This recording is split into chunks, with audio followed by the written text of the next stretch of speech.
Not everyone gets to get out of the house to be able to fill their cup back up when they're really needing to. So I'm taking you on a journey with me along the river, through the beautiful forest, to allow you this moment, no matter what time of the day or night, to be able to reset your nervous system. So starting right here at the river, we've had a few thunderstorms. We've had them 4 times in the last fortnight, and so we've got a little bit of extra water in the river, which is so beautiful and pristine. Just listen to that water.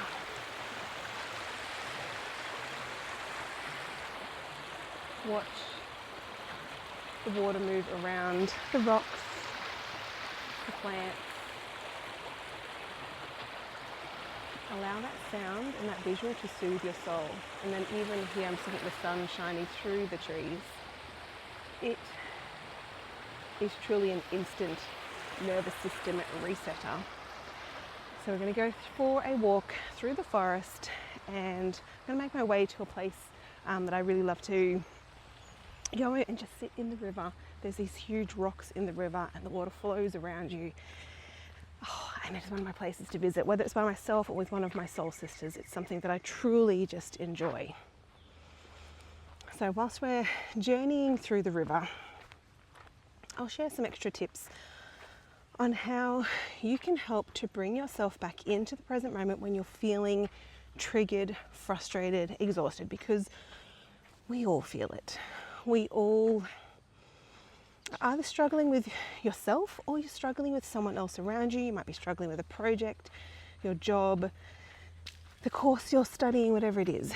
There are things that get in the way, and it just might even be that you aren't even struggling yourself, but you're feeling the energy of people around you who are struggling. So we know spending time in nature is an absolutely beautiful thing to do, but some people physically are unable to do that for many different reasons. Now, when it comes to our sleep, sleep quality is super important. If you are not getting good quality sleep, then you're not doing the full potential of healing that your body is capable of doing. Because when it comes to your sleep, your body actually repairs faster and better when you are asleep, but it needs to be good quality sleep. If you are falling asleep as soon as your head hits the pillow, within a couple of minutes, that's a sign that you're exhausted. If you're waking up and you never dream, that is a sign of exhaustion. Ideally, you want to fall asleep within about 10 to 20 minutes. You want to wake up feeling refreshed. And you don't want to be waking up constantly to go to the bathroom or having that interrupted sleep. And there's certain things like your children and your pets, perhaps even your partner next to you, who are going to disrupt your sleep. But you ideally want to try and improve the quality of your sleep by even preparing your mind as you go into sleep. So rather than going to bed really late, watching, a horror film or reading a book that is full of drama, perhaps it might be about putting some relaxing music on, even listening to some nature sounds, listening to birds or the sound of running water, whatever it is that helps to soothe your nervous system. Because if you are listening to something peaceful as you drift off to sleep, your brain is already starting to wind down. So rather than going from a heightened stress state, going to bed, even perhaps with complete exhaustion, and then falling asleep, if you start the process before you fall asleep, your brain is going to wind down, and then you're going to have a better quality sleep.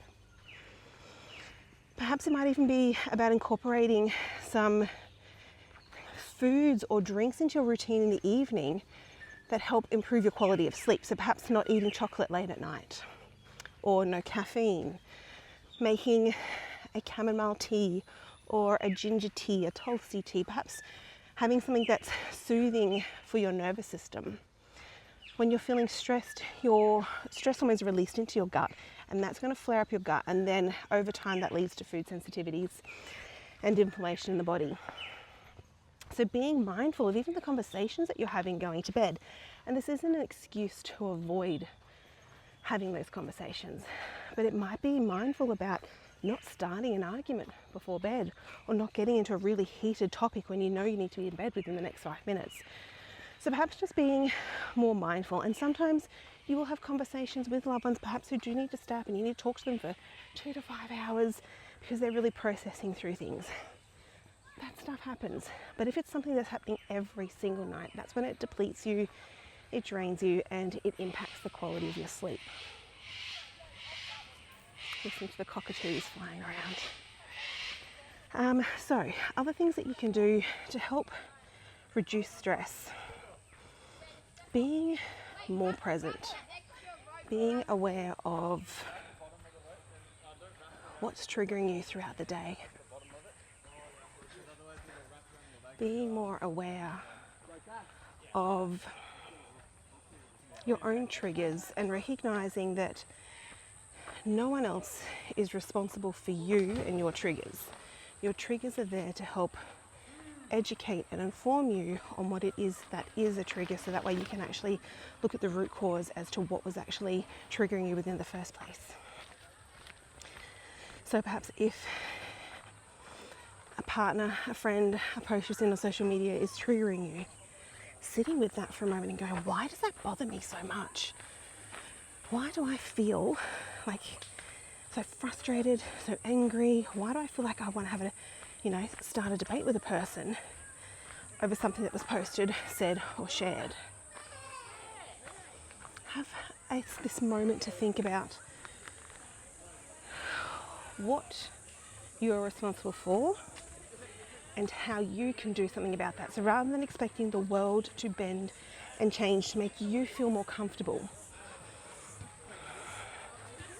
Reminds me of something, a conversation I had today, is that a moment of discomfort could prevent a lifetime of regrets. So many people might always say no to going to do things, or they might hold themselves back because they're scared. And that could be something as simple as going on a roller coaster, or it might be about having a conversation. But one of the things that people regret most as they are really old and on their deathbed is they regret not having said, I'm sorry, I love you, not going and done that adventure that they really wanted to do, but then their own thoughts held them back. Oh, honestly, I've never seen so many people hanging out in this area before. Like, people seriously getting out is absolutely beautiful. So what is it that you really want to do? And really feel into that. And then notice any thoughts that pop into your head and hold you back. What excuses get in the way, like time, money, fitness, health, whatever it is. And not looking at what you want to do and overwhelming yourself because you don't know how to get from the start to the finish. Because the journey is just as important as finishing, as achieving your goal. Look at this. It's walking through all of these gorgeous trees along the river, got the water just on the other side. Honestly, this feels so good. So what, and this is the question I always ask myself, and I've been asking myself this for over 20 years. What will you regret not doing? So for me, I made the decision I wanted to study naturopathy. I'd procrastinated, so I decided at 19, procrastinated for 2 years because I didn't feel smart enough. When I got to 21, I remember looking around at the people I worked with in this office building and how unhappy and unhealthy they were. And I looked around and thought, oh fuck, I don't want to turn into them. And I asked myself, will I regret not trying to study naturopathy? And the answer was an immediate yes. And then the thoughts that came up is again that fear of, but what if I fail? But then I asked myself again, will I regret not trying?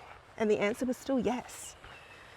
And for someone who chose, because I didn't think I was smart enough, and it was because I think I was so physically successful, like anything to do with sport, I was really good, but that then in my own mind made me feel like I wasn't academically smart. So after grade 8 I didn't do science because I just didn't think I was good enough, and I had the fear of failure. So choosing to do that was honestly one of the best decisions to become a naturopath. It has transformed my life and done so much to not only support myself, my family. The motivation I used in the beginning was for my future children. That's why I studied to be a naturopath.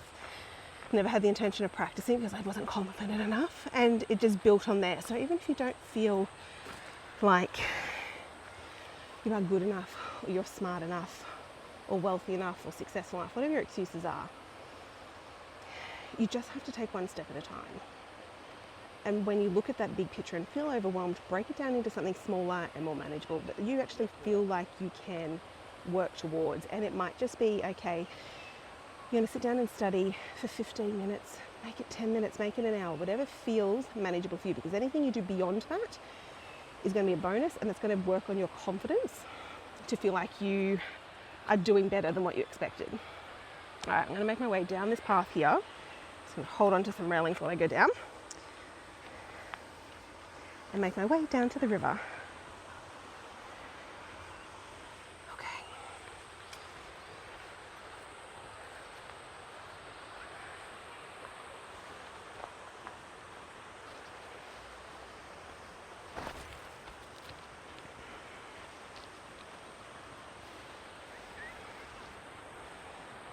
So, my question for you is, what if you don't fail? What if you say yes to that decision you've been thinking of? And what if you pass your first exam? What if you don't fall flat on your face? What if you actually keep moving forward one step at a time and achieve your goals? What if all of that? How will you feel if you actually live the life that truly lights up your heart? What if? So that's the message I'm going to leave with you for today. I'm going to sit around in these beautiful river rocks here. There's just water flowing everywhere from the rain, which is gorgeous. And just allow yourself, you jump onto this rock, make sure it's dry. Make sure you aren't holding your back, or you're not living your life from your excuses. Make sure that you are truly being present, focusing on one step at a time, and recognizing that sometimes you'll take 3 steps back, and that is okay as well. Because life is not a straight linear line. Energy actually spirals. And what's meant to be yours will keep reappearing in your life because energy spirals. So when you feel that you've missed an opportunity, trust that perhaps that wasn't the right time for you, and trust that something else will come back around.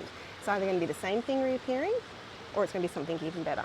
So trust in that. Trust that's what meant for you is there for you, and it's up to you to say yes. Enjoy your Sunday afternoon. Sending you all so much love, and I'm going to enjoy this water and nature. Bye for now.